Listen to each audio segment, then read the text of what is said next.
continuar nossa jornada pelo livro de Enoque. Hoje, você vai entender como esse texto descreve a origem de um dos episódios mais misteriosos de toda a tradição bíblica: a queda dos chamados vigilantes. Você vai descobrir quem eram esses seres que desceram à terra, o que exatamente aconteceu no Monte Hermon, como essa rebelião alterou completamente o curso da humanidade, por que o mundo foi corrompido antes do dilúvio e qual foi o papel de Enoque nesse cenário cósmico. E existe um ponto central que aparece mais adiante, que conecta tudo isso com o julgamento divino, e ele muda completamente a forma como esse período da história é compreendido. Então acompanhe essa jornada até o final. Mas para entender completamente o que este livro realmente significa, precisamos voltar ao mundo real em que ele foi escrito. Bloco histórico autoral, documental. O livro de Enoque não nasce dentro do período clássico dos textos bíblicos hebraicos. Ele surge em um momento posterior, em um intervalo silencioso entre os livros do Antigo Testamento e os primeiros escritos do Novo Testamento. Um período conhecido como Era Intertestamentária. Esse era um tempo marcado por profundas transformações políticas, culturais e religiosas. O antigo domínio persa havia sido substituído pelas conquistas de Alexandre o Grande e, após sua morte, o mundo foi dividido entre reinos helenísticos. A cultura grega se espalhava com força, influenciando idiomas, filosofia, religião e até a forma como os textos eram escritos e interpretados. Israel vivia sob constante pressão externa. A identidade religiosa precisava ser preservada em meio a um mundo que mudava rapidamente. Foi nesse contexto que surgiram diversos escritos judaicos que buscavam explicar o passado, interpretar o presente e antecipar o futuro. O livro de Enoque é um desses textos. Ele é tradicionalmente atribuído a Enoque, uma figura extremamente antiga dentro da narrativa bíblica, mencionada no livro de Gênesis como alguém que andou com Deus e que não experimentou a morte da forma comum. Essa figura, por sua singularidade, passou a ser associada nas tradições posteriores a alguém que recebeu revelações celestiais profundas. No entanto, o texto que conhecemos hoje não foi escrito na época de Enoque. Ele é uma compilação de diferentes seções, provavelmente organizadas entre os séculos III a.C. e I a.C., preservadas por comunidades judaicas que buscavam compreender os mistérios do mundo espiritual, da justiça divina e do destino da humanidade. Fragmentos desse livro foram encontrados entre os manuscritos do Mar Morto, em Qumran, o que demonstra que ele era amplamente conhecido e respeitado por certos grupos judaicos daquele período. O tipo literário do livro é apocalíptico, um gênero que utiliza visões, símbolos, anjos, julgamentos e revelações cósmicas para transmitir mensagens sobre o funcionamento do universo, o conflito entre o bem e o mal e o destino final da criação. Diferente de narrativas históricas diretas, esse tipo de texto busca revelar aquilo que está oculto, aquilo que não pode ser visto apenas pela experiência humana comum. O público original desse livro provavelmente era composto por comunidades que enfrentavam crises de identidade, perseguições ou confusão espiritual. O texto oferecia uma explicação para a origem do mal, para a corrupção da humanidade e para a aparente demora da justiça divina. E é exatamente nesse ponto que o livro de Enoque se torna único. Ele não apenas descreve eventos na Terra, mas apresenta uma narrativa que conecta o céu, os anjos, a humanidade e o julgamento divino em uma única linha de acontecimentos. E é nesse cenário que a história começa. Mapa do vídeo. Para entender completamente essa narrativa, vamos percorrer essa jornada em 7 blocos. Bloco 1 de 7, o início da revelação e a queda dos vigilantes. Bloco 2 de 7, a corrupção da humanidade e o avanço do mal. Bloco 3 de 7, o clamor da terra e o início do julgamento. Bloco 4 de 7, as viagens celestiais de Enoque. Bloco 5 de 7, os segredos do cosmos e da criação. Bloco 6 de 7, o julgamento final dos anjos e dos homens. Bloco 7 de 7, a restauração e o destino final da justiça. Agora, a narrativa começa de fato. Bloco 1 de 7, o início da revelação e a queda dos vigilantes. O livro se inicia com uma declaração solene que estabelece imediatamente o tom da obra. Não se trata de uma narrativa comum nem de um relato histórico direto. O texto começa apresentando palavras de bênção e advertência, dirigidas não apenas ao presente, mas a um tempo futuro, um tempo de julgamento, de transformação e de revelação. Logo no início, Enoque é apresentado não apenas como um personagem, mas como alguém que recebeu visões.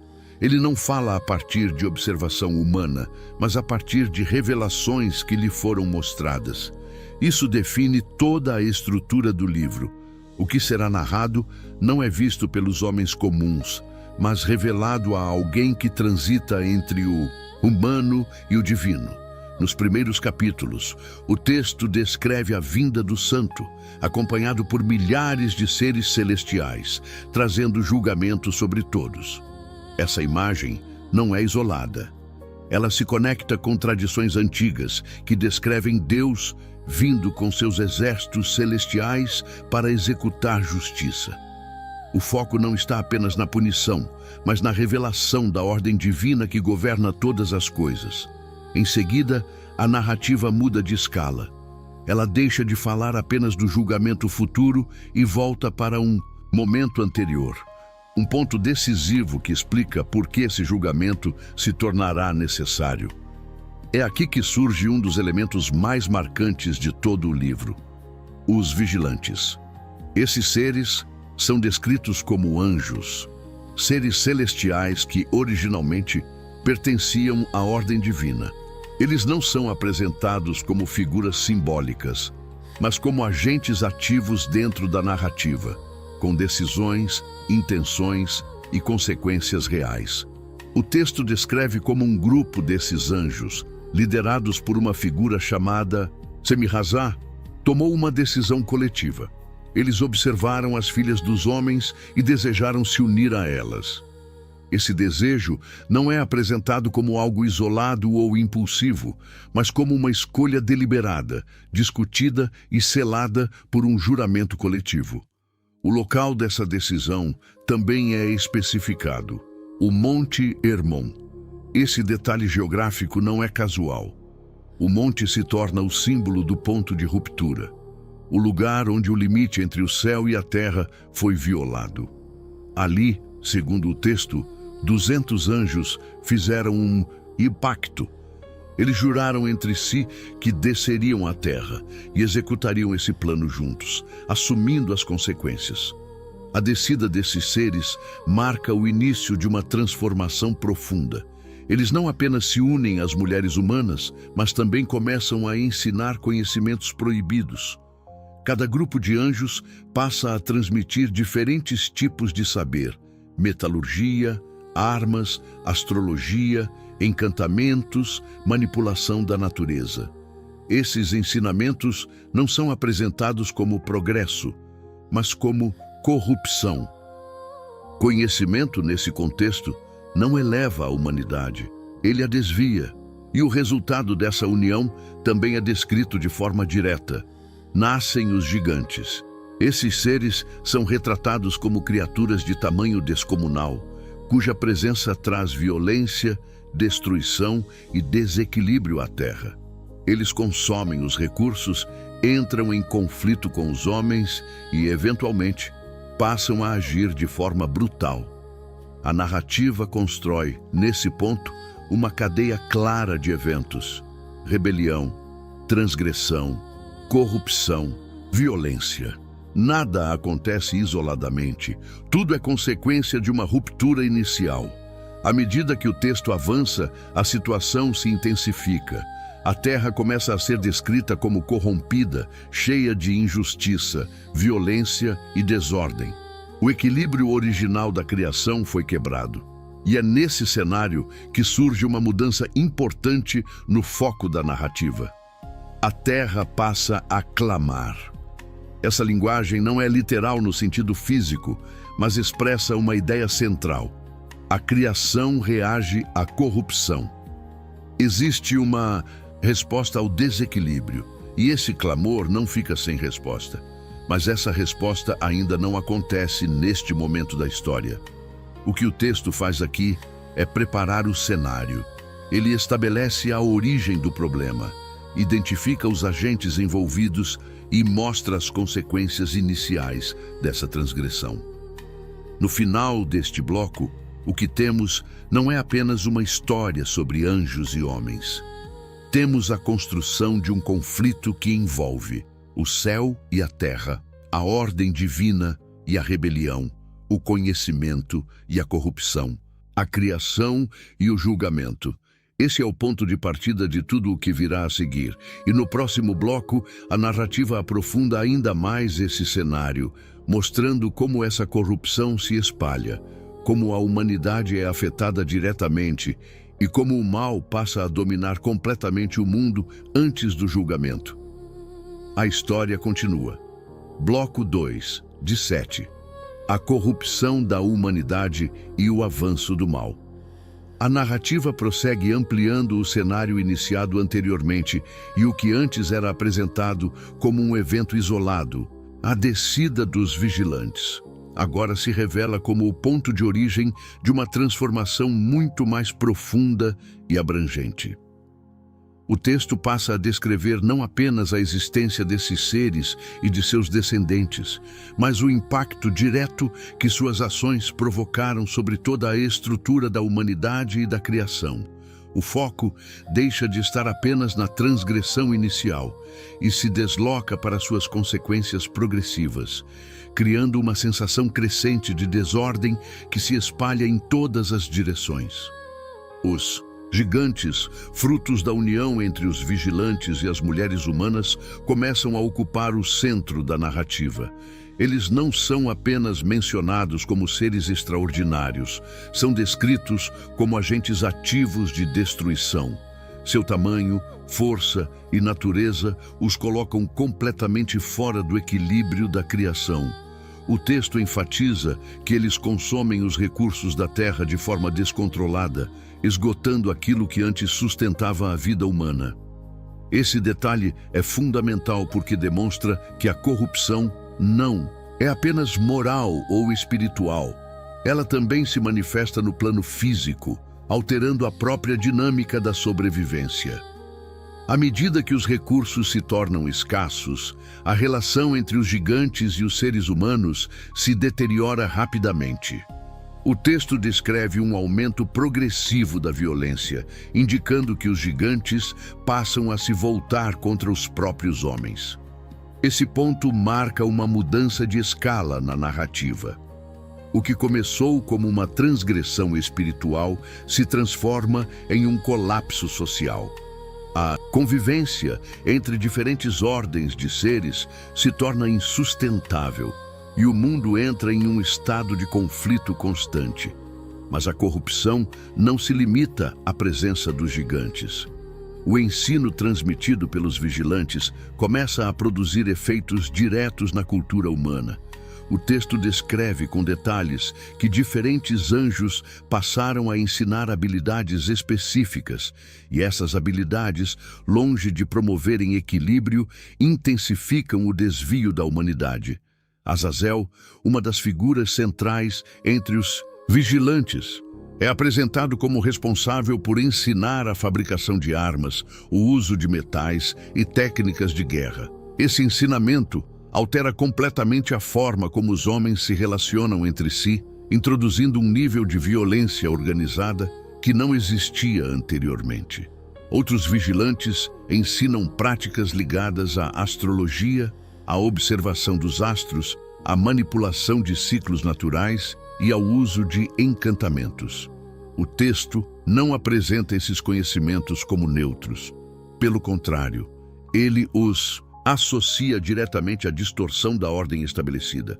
O problema não está apenas no conhecimento em si, mas no uso e na origem desse conhecimento.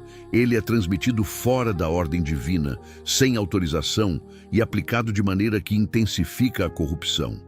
A narrativa constrói, nesse ponto, uma ligação direta entre conhecimento e responsabilidade.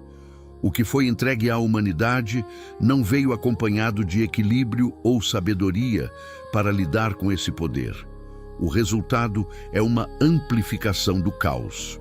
O texto deixa claro que o problema não é apenas a presença dos vigilantes, mas o legado que eles deixam. Um conjunto de práticas e ensinamentos que continuam a agir mesmo depois da transgressão inicial. À medida que esse processo se desenvolve, a linguagem do texto se torna mais intensa. A Terra é descrita como completamente corrompida. A violência não é mais um evento isolado, mas um estado permanente. A injustiça se torna dominante e a estrutura da sociedade humana se desintegra. O texto utiliza uma progressão clara. Aquilo que começou com um grupo de anjos agora afeta toda a humanidade, criando uma rede de consequências que se expandem continuamente. Outro elemento importante que surge nesse ponto é a ideia de contaminação total. O texto não sugere que apenas alguns indivíduos foram afetados. Ele indica que a corrupção se espalhou de forma abrangente, alcançando todos os níveis da existência humana. Esse detalhe é essencial para compreender por que a resposta que virá mais adiante será tão abrangente. O problema não é localizado, ele é estrutural.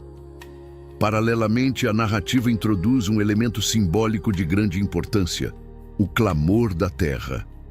Esse clamor representa a reação da criação diante da desordem. A linguagem utilizada sugere que a própria estrutura do mundo reconhece que algo está fora do lugar. Não se trata apenas de sofrimento humano, mas de um desequilíbrio que atinge toda a criação. A Terra, nesse contexto, assume um papel quase testemunhal, como se estivesse denunciando aquilo que foi feito. Esse clamor não é direcionado ao vazio. Ele sobe até o céu, indicando que existe uma conexão entre os acontecimentos na Terra e a resposta divina. Esse movimento vertical, da Terra para o céu, prepara o terreno para a próxima etapa da narrativa, onde a resposta começa a se formar. Antes disso, porém, o texto ainda reforça a gravidade da situação. Ele destaca que os atos dos vigilantes não foram apenas erros ou desvios menores, mas violações diretas da ordem estabelecida. Eles abandonaram seu lugar, ultrapassaram limites e interferiram em uma esfera que não lhes pertencia. Essa ideia de transgressão de limites é central para todo o desenvolvimento da história. A estrutura do texto, nesse ponto, é cuidadosamente construída. Primeiro, apresenta-se a ação inicial, a descida dos vigilantes. Depois, mostra-se o resultado imediato, a união com as mulheres e o nascimento dos gigantes. Em seguida, expande-se para as consequências indiretas, o ensino de conhecimentos proibidos. Por fim, revela-se o efeito global, a corrupção total da humanidade e da Terra.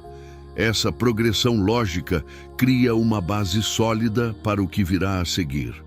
No encerramento deste bloco, a narrativa deixa claro que o mundo atingiu um ponto crítico.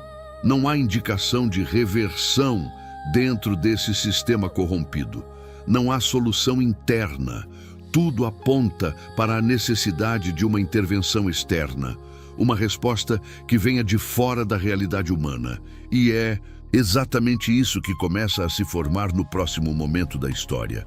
A partir daqui, o foco deixa de estar apenas na Terra e se desloca para o céu. A narrativa passa a mostrar como esse clamor é recebido, como as forças celestiais reagem e como o julgamento começa a ser preparado. Até aqui, a história revelou como a transgressão inicial dos vigilantes desencadeou uma sequência de eventos que alterou completamente o equilíbrio da criação. O que começou como uma decisão isolada, agora se transformou em uma corrupção total, afetando a humanidade, a terra e toda a ordem estabelecida. Mas os acontecimentos que vêm a seguir mudam completamente o rumo dessa narrativa. Eles revelam como o céu responde a esse clamor e como o julgamento começa a ser organizado de forma precisa e inevitável. Se você está acompanhando essa jornada até aqui, escreva nos comentários o que mais chamou sua atenção neste ponto da história. E se este tipo de estudo bíblico é importante para você, inscreva-se no canal e deixe seu like. Agora, a história continua. Bloco 3 de 7, o clamor da terra e o início do julgamento. A narrativa agora muda de direção de forma decisiva.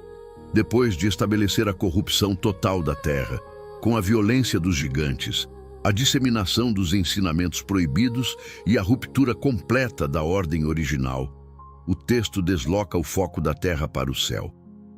Essa mudança não é apenas geográfica, mas estrutural. Pela primeira vez, a história mostra que aquilo que aconteceu no mundo humano não passou despercebido. Existe uma resposta sendo formada. O clamor da terra, mencionado no final do bloco anterior, ganha agora um papel central. Ele não é descrito como um som literal, mas como uma representação da injustiça acumulada, da violência constante e do desequilíbrio instaurado. O texto apresenta esse clamor como algo que sobe até as regiões celestiais, atravessando a separação entre o mundo humano e o domínio divino. Essa ideia reforça um ponto fundamental. As ações na terra têm consequências que alcançam o céu. É nesse momento que surgem 4 figuras importantes dentro da narrativa: Miguel, Gabriel, Rafael e Uriel. Esses nomes não aparecem como personagens secundários, mas como observadores diretos da situação.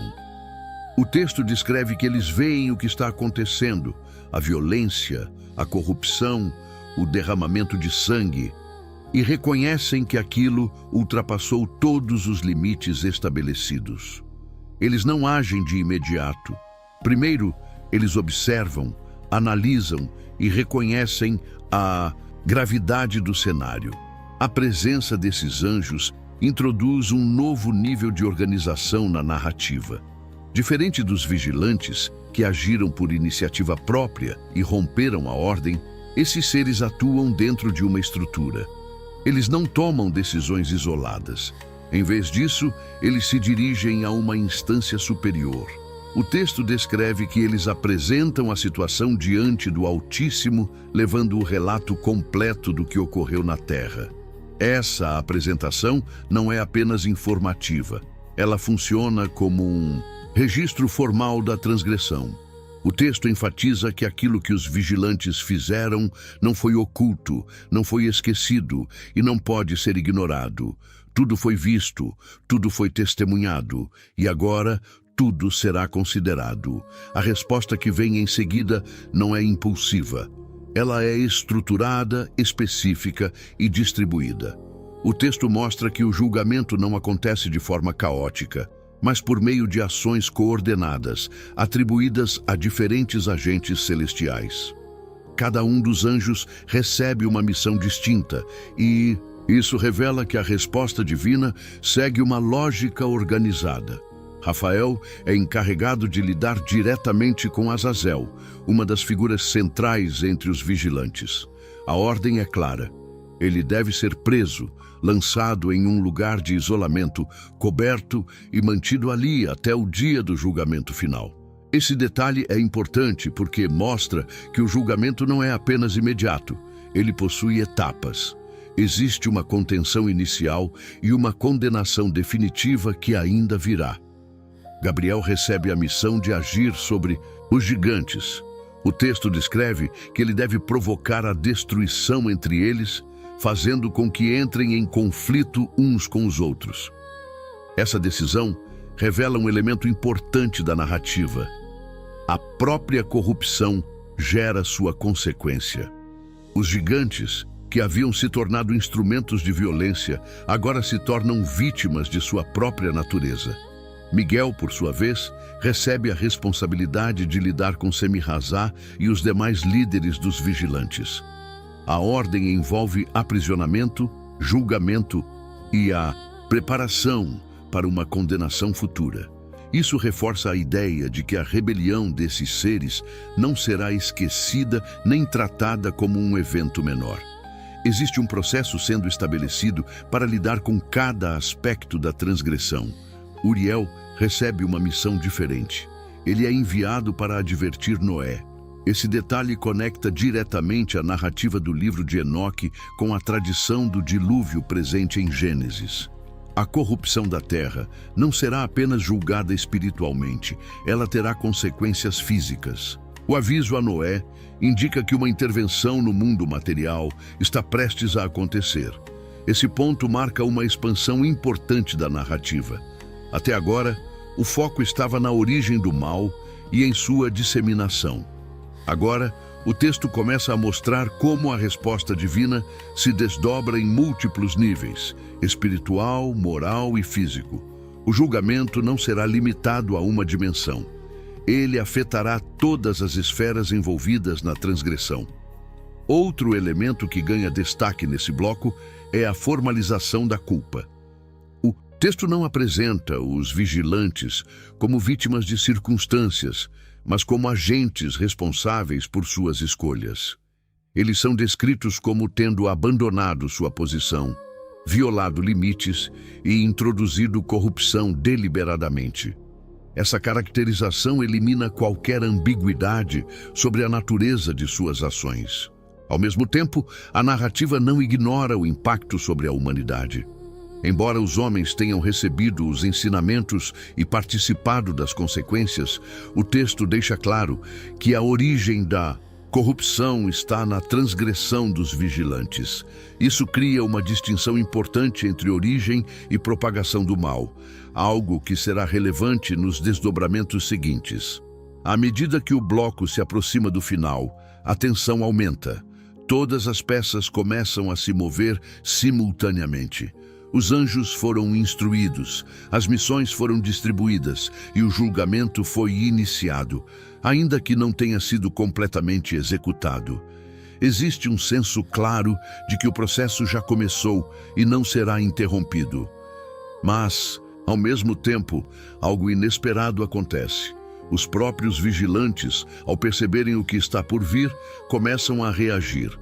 Eles não permanecem indiferentes, eles não ignoram o julgamento, eles buscam uma forma de intervir.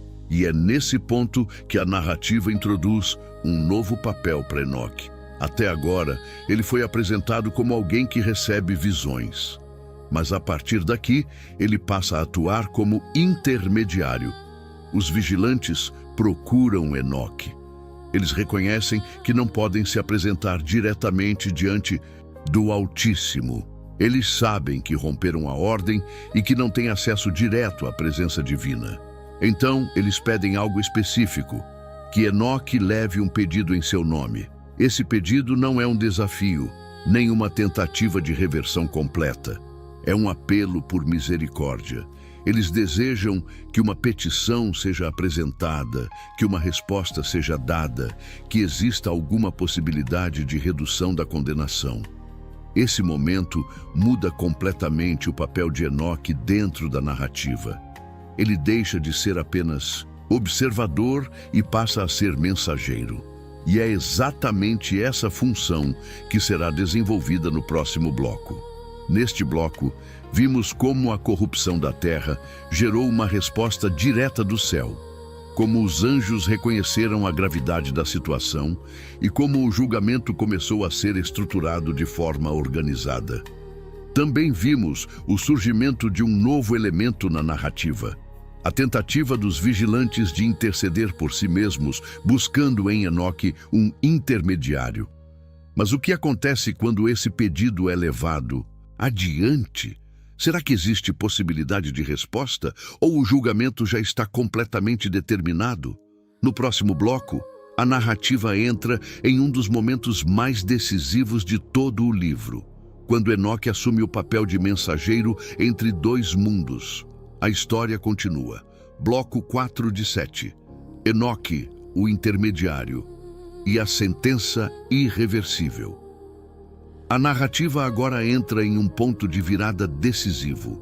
Depois de mostrar a organização do julgamento no céu e a reação dos vigilantes diante da iminente condenação, o texto concentra sua atenção em Enoque, não mais apenas como alguém que recebe visões, mas como um intermediário entre dois mundos. Esse papel não surge por acaso. Ele está diretamente ligado à sua posição única dentro da tradição. Alguém que andou com Deus e que por isso transita em uma dimensão que outros homens não alcançam. Os vigilantes, conscientes de que não podem se apresentar diretamente diante do Altíssimo, procuram Enoque com um pedido específico. O texto descreve esse momento com clareza. Eles reconhecem sua condição, admitem que romperam a ordem e, diante disso, tentam buscar algum tipo de intervenção. Não há tentativa de negar os fatos. O que existe é um apelo por misericórdia. Eles pedem que Enoque escreva uma petição, um documento formal, que possa ser levado diante de Deus em seu nome. Esse detalhe é significativo porque introduz uma linguagem jurídica dentro da narrativa.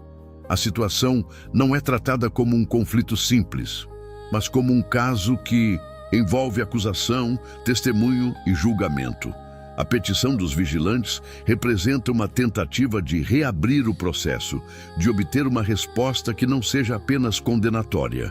Eles esperam, ainda que de forma incerta, que exista espaço para reversão ou, ao menos, para redução da sentença. Enoque aceita a tarefa. O texto descreve que ele escreve essa petição e, em seguida, entra em um estado de experiência visionária. Ele não sobe fisicamente ao céu no sentido comum, mas é conduzido por meio de uma revelação que o coloca diante da realidade celestial. Essa transição marca uma mudança importante na estrutura do livro. A partir daqui, a narrativa passa a alternar entre dois níveis, o mundo humano e o mundo celestial, conectados pela experiência de Enoque.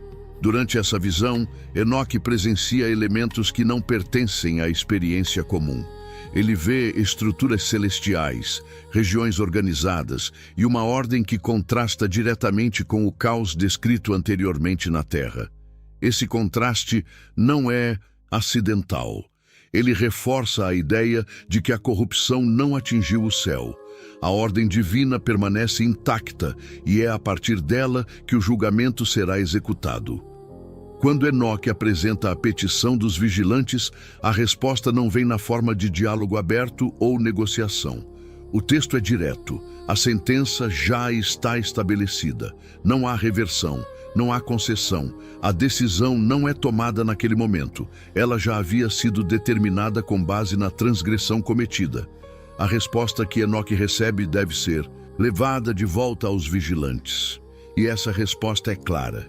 Eles não terão paz, não terão perdão, não retornarão ao estado original. Eles verão a destruição de seus próprios descendentes e permanecerão presos até o momento do julgamento final. A linguagem utilizada não deixa espaço para ambiguidade. Trata-se de uma sentença definitiva que estabelece não apenas a punição, mas também a impossibilidade de reversão. Esse ponto é central dentro da narrativa. Ele mostra que a transgressão dos vigilantes não é tratada como um erro corrigível, mas como uma ruptura irreversível da ordem estabelecida. Eles ultrapassaram limites que não poderiam ser ultrapassados, e isso altera completamente sua condição dentro da estrutura da criação. Quando Enoque retorna e comunica essa resposta, o texto descreve a reação dos vigilantes de forma contida, mas significativa. Não há revolta organizada, nem tentativa de resistência. Há reconhecimento. Eles entendem que o julgamento não pode ser evitado. Esse momento marca o fim de qualquer expectativa de mudança no destino desses seres. A partir desse ponto, a narrativa reforça a separação definitiva entre os dois mundos. Os vigilantes, que antes haviam cruzado o limite entre o céu e a terra, agora são definitivamente excluídos da ordem celestial. Eles permanecem ligados à consequência de suas ações, aguardando o cumprimento total da sentença. A comunicação entre eles e o céu não será mais possível da mesma forma. Ao mesmo tempo, o papel de Enoque continua a se desenvolver. Ele não é apenas o mensageiro que leva e traz respostas. Ele passa a ser conduzido por diferentes regiões, recebendo revelações adicionais. O texto indica que sua experiência não termina com a entrega da petição. Pelo contrário, ela se aprofunda. Ele começa a ver mais estruturas, lugares, ordens e elementos que explicam o funcionamento do universo de forma mais ampla. Esse movimento prepara o terreno para os próximos blocos. Até aqui, a narrativa tratou da origem da corrupção e da resposta inicial do julgamento. Agora, ela começa a expandir a compreensão de Enoque sobre a realidade espiritual, mostrando que o que aconteceu com os vigilantes faz parte de um sistema maior, onde cada ação tem um lugar dentro de uma ordem mais ampla. Outro detalhe importante nesse bloco é a forma como o tempo é apresentado. A sentença dos vigilantes não é executada imediatamente em sua totalidade. Existe um intervalo, um período em que eles permanecem aguardando. Isso introduz a ideia de julgamento em etapas, algo que será aprofundado mais adiante. O texto também reforça a relação entre causa e consequência. Nada do que está acontecendo é descrito como arbitrário. Cada elemento da sentença está diretamente ligado à natureza da transgressão. Eles ensinaram violência, e agora veem violência. Eles corromperam, e agora enfrentam as consequências dessa corrupção. A narrativa mantém uma coerência interna que sustenta todo o desenvolvimento do julgamento. À medida que o bloco se aproxima do final, a função de Enoque se torna ainda mais clara. Ele não é apenas um intermediário pontual. Ele é alguém que está sendo preparado para compreender e transmitir uma visão mais ampla da realidade. Uma visão que inclui não apenas o que aconteceu, mas o que ainda acontecerá. Neste bloco, vimos como os vigilantes tentaram interceder por si mesmos, como Enoque assumiu o papel de mensageiro, e como a resposta divina estabeleceu uma sentença definitiva e irreversível. Vimos também o início de uma nova fase na narrativa, onde Enoque passa a ser conduzido por revelações mais profundas, ampliando sua compreensão sobre o funcionamento do mundo espiritual e do julgamento. Mas tudo o que foi mostrado até aqui ainda é apenas o começo. Neste ponto da narrativa, tudo o que aconteceu até aqui começou a preparar o cenário para os acontecimentos mais decisivos de toda essa história. A queda dos vigilantes, a corrupção da terra e a sentença que acabamos de ver não são eventos isolados. Eles fazem parte de um plano muito maior que começa a ser revelado agora. Os próximos acontecimentos não apenas continuam essa jornada. Eles mostram detalhes que explicam o funcionamento do universo, a ordem da criação e o destino final de tudo o que foi corrompido. Se você está acompanhando até este momento, escreva Amém nos comentários. E se este estudo está ajudando você a entender melhor as Escrituras, inscreva-se no canal e deixe seu like. Agora, prepare-se, porque o que vem a seguir muda completamente a escala dessa história. Bloco 5 de 7. Os segredos do cosmos e a ordem da criação. A partir deste ponto, a narrativa entra em uma nova dimensão, literal e estruturalmente. Até agora, O foco esteve na terra, na corrupção causada pelos vigilantes e na resposta inicial do julgamento.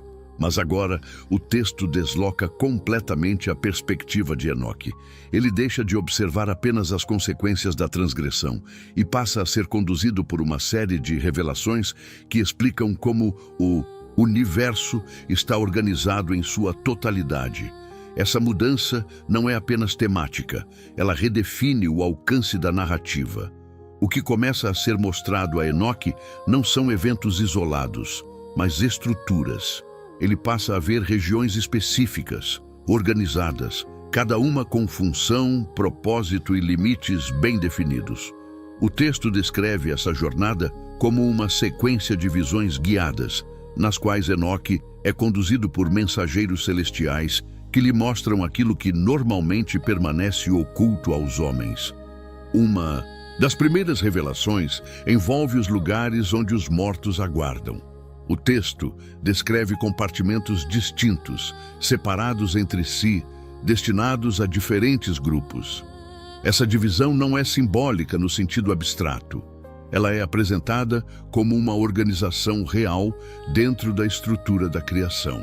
A separação entre os justos e os injustos, entre aqueles que aguardam descanso e aqueles que aguardam julgamento. Esse detalhe revela que o estado após a morte não é homogêneo, mas estruturado de acordo com a condição de cada indivíduo. Enoque observa que esses lugares são delimitados, com barreiras que impedem a mistura entre os grupos. Essa separação reforça a ideia de ordem. Mesmo antes do julgamento final, existe uma distinção clara entre diferentes destinos. O texto sugere que a justiça divina não começa apenas no fim dos tempos, mas já se manifesta em estágios intermediários. A narrativa então avança para outra revelação importante: as extremidades da terra e os limites do mundo. Enoque é levado a regiões onde o funcionamento da natureza é explicado de forma detalhada. Ele vê os depósitos dos ventos, os reservatórios das águas e os mecanismos que regulam os ciclos naturais. Esses elementos não são apresentados como fenômenos aleatórios, mas como partes de um sistema organizado. O texto descreve que os ventos possuem funções específicas, alguns trazendo bênção, outros trazendo destruição. Eles não atuam de forma descontrolada. Cada um tem uma origem, uma direção e um propósito. Essa descrição reforça um contraste direto com o caos causado pelos vigilantes. Enquanto a corrupção gera desordem, a criação original é estruturada, precisa e funcional. Em seguida, Enoque observa os cursos do Sol e da Lua. O texto entra em detalhes sobre seus movimentos, seus ciclos e suas funções dentro da ordem da criação. O Sol não apenas ilumina, ele segue trajetórias definidas, entra por portais específicos e cumpre um percurso estabelecido. O mesmo acontece com a Lua, que possui fases, variações e funções distintas dentro desse sistema. Essas descrições revelam um aspecto importante do livro: a tentativa de demonstrar que o universo não é caótico por natureza. Ele possui uma lógica interna, uma organização que reflete uma ordem superior.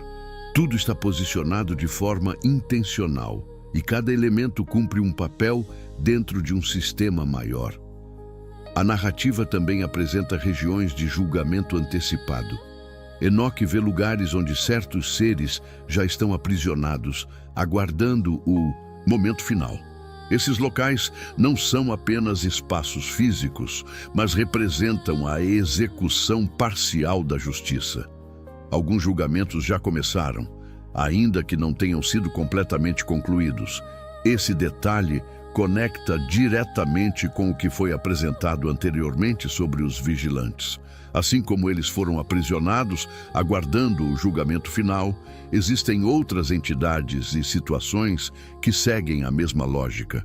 O texto constrói uma visão de justiça progressiva, onde diferentes etapas se desenvolvem ao longo do tempo. Outro elemento que aparece nesse bloco é a presença de árvores e regiões específicas que possuem significado especial dentro da criação. Uma dessas árvores é descrita como extraordinária, diferente de todas as outras.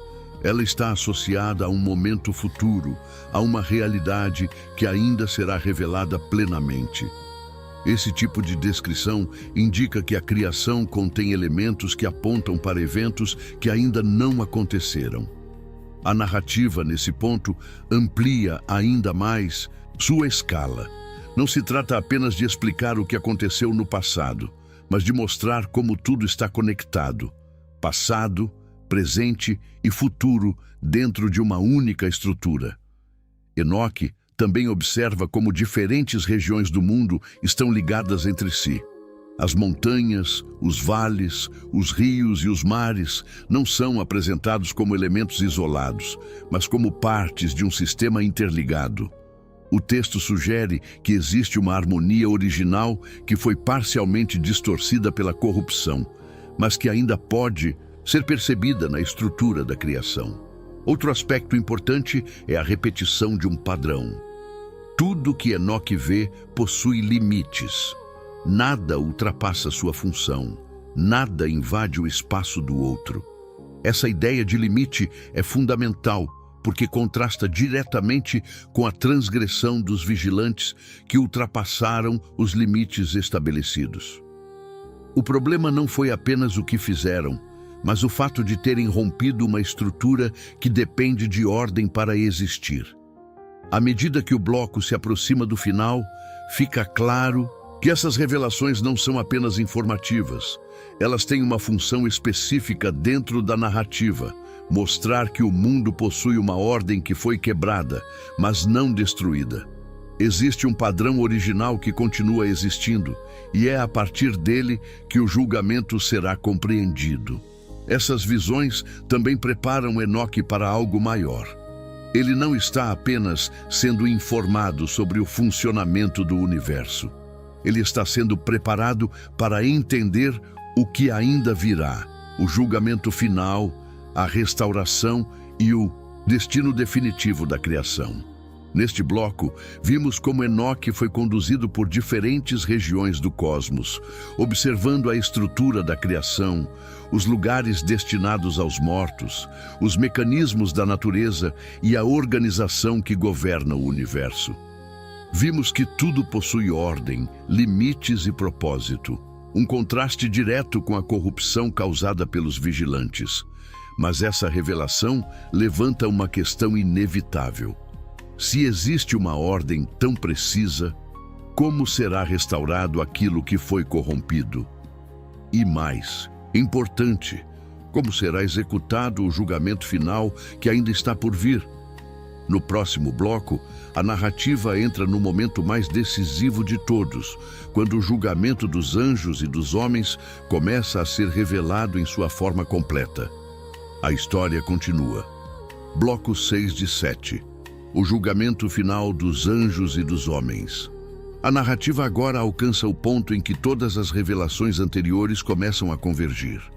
Depois de mostrar a origem da corrupção, a resposta inicial do céu e a estrutura organizada do cosmos, o texto direciona sua atenção para o desfecho inevitável, o julgamento final. Tudo o que foi apresentado até aqui, a queda dos vigilantes, a corrupção da humanidade, os compartimentos dos mortos, os limites da criação, funciona como preparação para esse momento. Enoque continua sendo conduzido por visões, mas agora o foco não está mais na observação da ordem, e sim na execução da justiça.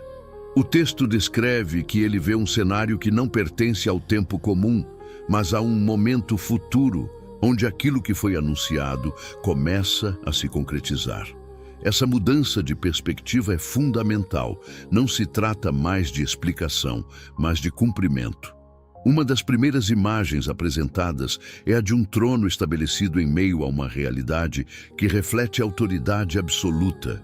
O texto descreve a presença do Altíssimo cercado por uma assembleia celestial, onde seres estão posicionados de forma ordenada, aguardando o momento da execução do julgamento. Esse ambiente não é caótico nem improvisado. Ele reforça a ideia de que a justiça não é uma reação impulsiva, mas um ato deliberado, preparado e inevitável. Os livros são mencionados nesse contexto. Eles representam o registro das ações, não apenas dos homens, mas também dos seres celestiais que transgrediram. Nada está fora desse registro. Tudo o que foi feito está documentado, e é com base nisso que o julgamento será conduzido. Esse detalhe reforça a ideia de responsabilidade individual dentro de uma estrutura maior.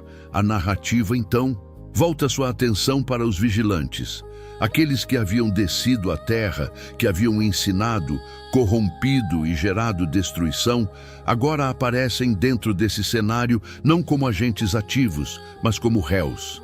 Eles são apresentados como já estando sob contenção, aguardando o momento em que sua sentença será plenamente executada.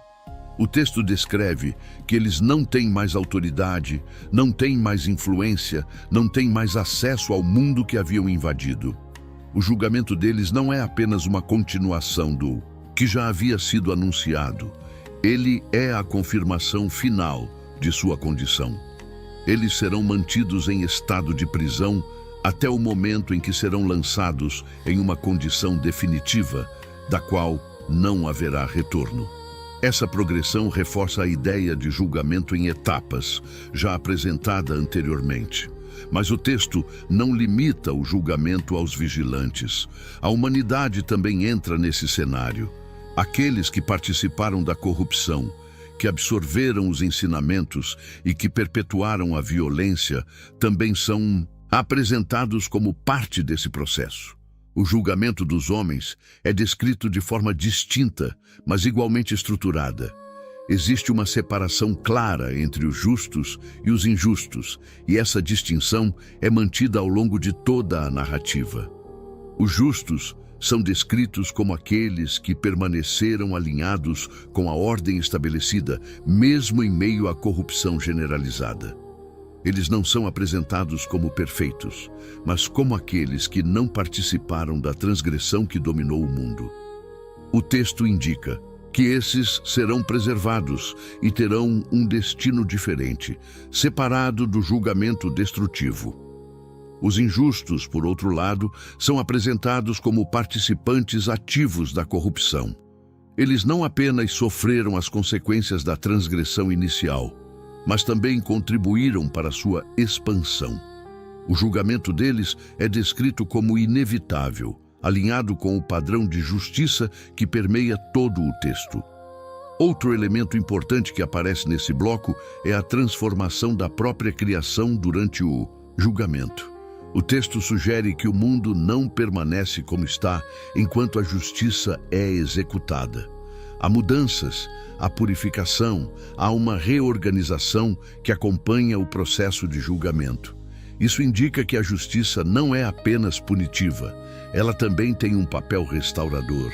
A narrativa também reforça que esse julgamento não é limitado a um momento isolado. Ele representa o encerramento de um ciclo e o início de outro. Aquilo que foi corrompido não continuará indefinidamente. Existe um ponto final para a desordem, e esse ponto está diretamente ligado à intervenção divina. À medida que o bloco avança, a linguagem se torna mais definitiva. Não há mais espaço para reversão, intercessão ou mudança de curso. As decisões já foram tomadas, os registros já foram estabelecidos e o processo já está em andamento. O que resta é a execução completa daquilo que foi determinado. Outro aspecto relevante é a reafirmação da ordem original. Tudo o que foi mostrado anteriormente sobre os limites da criação, sobre a organização dos elementos e sobre a estrutura do universo, agora serve como base para entender o que está sendo restaurado. O julgamento não cria uma nova ordem arbitrária. Ele restaura aquilo que havia sido distorcido. Enoque, como observador desse processo, não interfere. Ele não altera, não questiona e não negocia.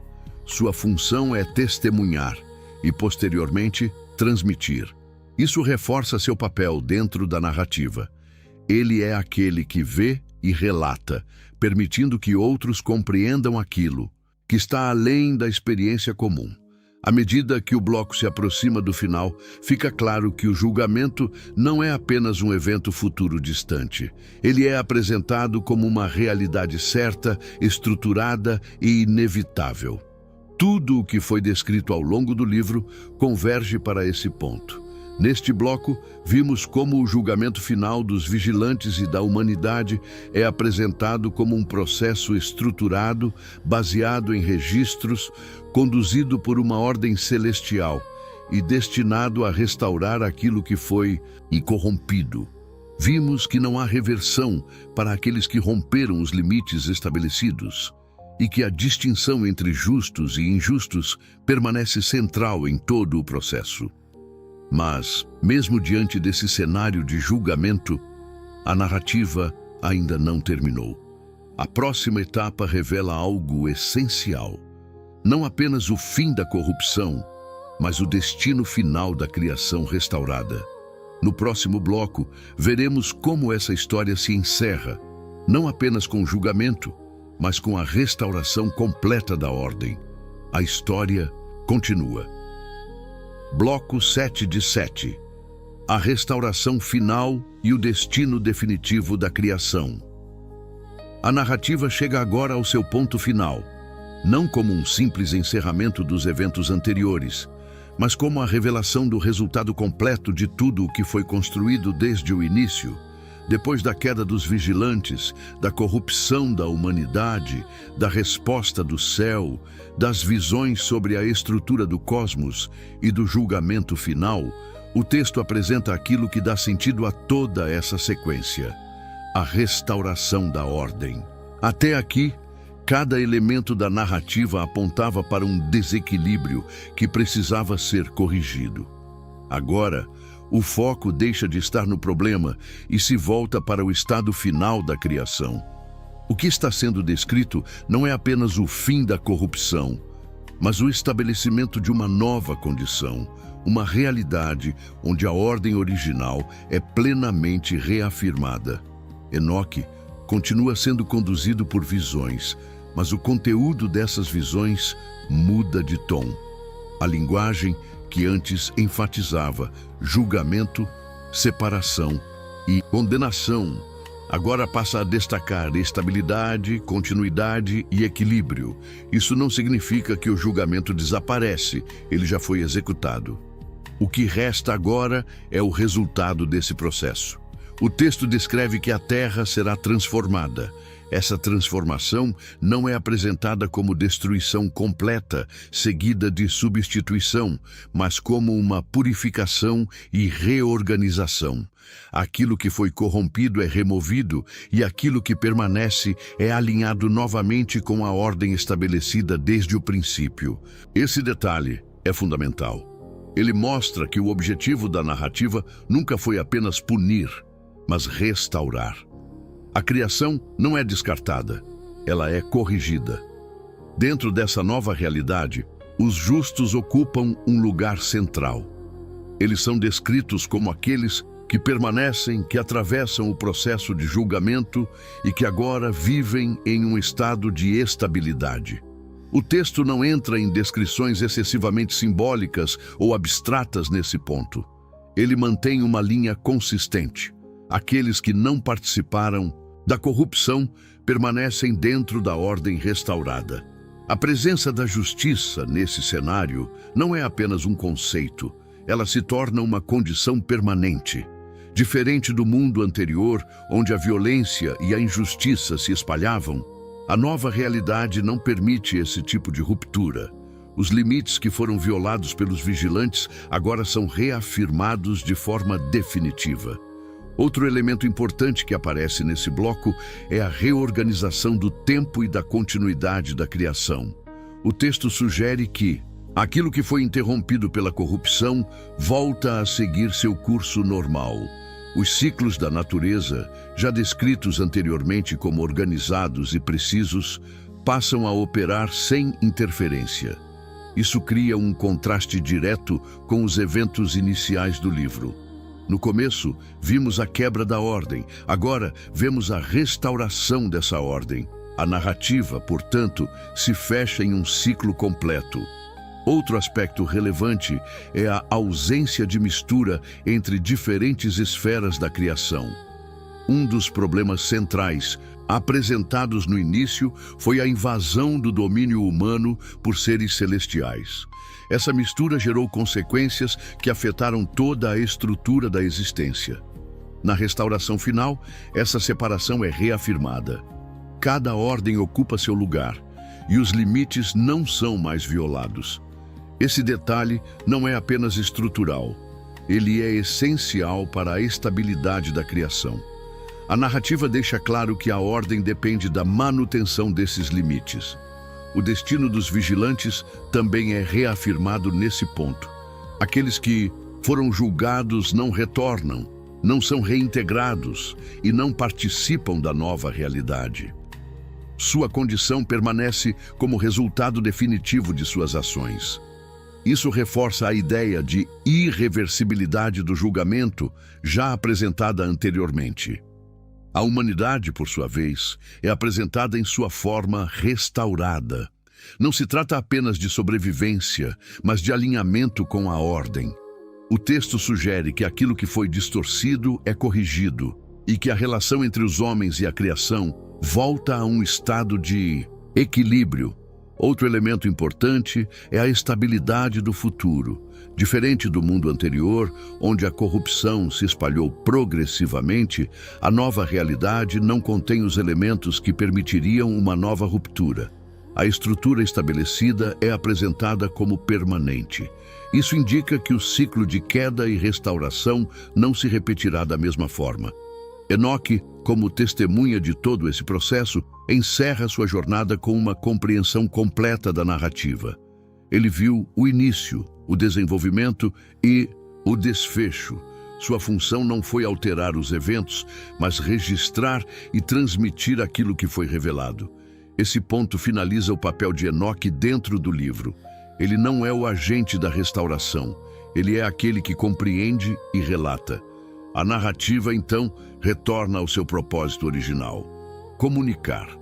O que foi revelado a Enoque é apresentado como um conhecimento que não pertence apenas a ele, mas que pode ser transmitido. O texto se posiciona, portanto, como uma ponte entre o mundo visível e o invisível, entre aquilo que aconteceu e aquilo que foi revelado. À medida que o bloco se aproxima do final, fica evidente que todos os elementos apresentados ao longo do livro encontram sua conclusão aqui. A queda dos vigilantes explica a origem da corrupção. A corrupção da humanidade explica a necessidade de julgamento. O julgamento explica a restauração. E a restauração explica o destino final da criação. Nada fica isolado, tudo está conectado. Neste bloco final, vimos como a narrativa se conclui com a restauração completa da ordem, a separação definitiva entre aquilo que foi corrompido e aquilo que permanece, e o estabelecimento de uma realidade estável, onde a justiça não é apenas aplicada, mas mantida. Vimos que o objetivo de todo o processo não foi apenas julgar, mas restaurar, trazer de volta o equilíbrio que havia sido perdido desde a transgressão inicial. E com isso, a jornada apresentada no livro de Enoque se encerra. A jornada que percorremos até aqui não foi apenas uma sequência de eventos, foi a revelação de uma estrutura. Desde o início, vimos como uma ruptura no céu desencadeou consequências na terra. Vimos como seres que ultrapassaram limites alteraram o curso da humanidade. Vimos como o conhecimento, quando fora da ordem, se tornou instrumento de corrupção. Vimos a terra clamar, o céu responder, e o julgamento ser estabelecido com precisão. Nada aconteceu por acaso. Cada detalhe dessa narrativa construiu um caminho que nos levou até aqui. A queda dos Vigilantes não foi apenas um episódio isolado. Foi o início de um desequilíbrio que afetou toda a criação. A corrupção da humanidade não foi apenas consequência, foi a amplificação de uma ruptura. O julgamento não foi apenas punição, foi a resposta necessária para restaurar aquilo que foi quebrado. E a restauração final não é apenas um encerramento. Ela é a confirmação de que a ordem sempre prevalece sobre o caos. O livro de Enoque revela algo profundo, que existem limites estabelecidos, que existe uma ordem invisível sustentando tudo, e que nenhuma transgressão permanece sem resposta. Ele mostra que o que acontece no mundo visível está conectado a uma realidade maior, e que a história da humanidade não pode ser compreendida apenas pelo que é visto. Existe uma estrutura, existe uma justiça, existe um propósito, e tudo converge para um ponto onde aquilo que foi corrompido é separado, e aquilo que permanece é restaurado. Agora, essa mensagem não termina aqui. Ela continua através de cada pessoa que ouve, entende e decide refletir sobre o que foi revelado. Se essa jornada fez sentido para você, se algum momento chamou sua atenção ou se algo despertou uma nova compreensão, escreva aqui nos comentários o que você achou. Compartilhe sua visão, sua reflexão ou até mesmo sua dúvida. Sua participação pode ajudar outras pessoas a enxergarem algo que talvez ainda não perceberam. Se esse conteúdo trouxe clareza para você, compartilhe este vídeo com alguém que também precisa entender essa mensagem. E se você acredita no que foi apresentado aqui, escreva amém nos comentários. Mesmo uma palavra simples pode fortalecer essa mensagem e fazer com que ela alcance mais vidas. Se desejar apoiar esse trabalho e ajudar essa mensagem a chegar ainda mais longe, você pode curtir este vídeo como forma de fortalecer a divulgação da palavra, usar o botão "Valeu demais" como apoio voluntário ao canal, destacar o vídeo quando esse recurso estiver disponível e até se tornar membro do canal, contribuindo diretamente para a continuidade desse conteúdo. Tudo isso não é apenas apoio, é participação na expansão dessa mensagem. E antes de encerrar, lembre-se, aqui na descrição deste vídeo está disponível o curso Panorama da Bíblia, de Gênesis ao Apocalipse. Um estudo completo em 30 aulas, onde você vai entender a Bíblia de forma organizada, profunda e conectada, com contexto histórico, estrutura dos livros e detalhes que normalmente passam despercebidos. Se você deseja realmente aprofundar seu conhecimento, vale muito a pena conferir. O link está na descrição. Agora, uma última reflexão. A história mostrou que quando os limites são quebrados, o caos se instala. Mas também revelou que quando a ordem é restaurada, tudo encontra seu lugar novamente, que você caminhe com entendimento, que seus passos estejam alinhados com a verdade e que sua vida permaneça firmada naquilo que é eterno, que a paz, a sabedoria e a presença de Deus estejam sobre você, hoje e sempre.